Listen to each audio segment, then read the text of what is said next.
past year, we've all experienced unpredictable elements that cause chaos to a well-planned day, causing us to choose to do work simultaneously, on top of work, or multitask. Is multitasking the solution? Stanford University researchers Clifford Nass, Eyal Ophir, and Anthony Wagner conducted a 2009 study on multitaskers. The goal of their study was to find out what talents multitaskers have that other people don't. Instead, they found that multitaskers aren't better at anything. Their memories and attention spans suffered as a result of their multitasking, because they were unable to filter out any information, even if that information was irrelevant. Years later, Anthony Wagner returned to studying multitasking and wrote a paper with neuroscientist Melina Unpacher, where they analyzed the research on media multitasking and cognitive abilities. In the paper, they described repeated findings that people who use many types of media at once are far worse at simple memory tasks. Once again, they could not find a single study where heavy multitaskers had better working memories than people who didn't, because they were required to retain information about several tasks instead of just one.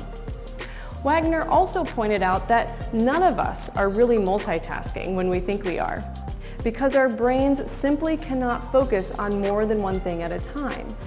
Rather than multitasking, we're just rapidly switching from one task to task, never giving ourselves enough time to fully focus on any one thing. Instead of resorting to multitasking when priorities conflict, prepare for the inevitable. One proactive way to prepare for the unpredictable is to analyze how your time gets spent. Begin by keeping a log of how you spend your time. Live your life in 15-minute increments for 1 or 2 days to see where your time is spent. With an accurate time log, you'll be in a good position to analyze your day, which will help you understand what to prioritize when juggling multiple demands. Then evaluate your log. What activities or individuals are demanding the most of your time? Are there patterns? What interruptions are you experiencing? What time of day are you most and least productive? What are your procrastination patterns? The fires consuming time are activities that are both urgent and important. Evaluate the fires you're recorded in your time log for your patterns. Devise a system to catch them early and prevent them in the future.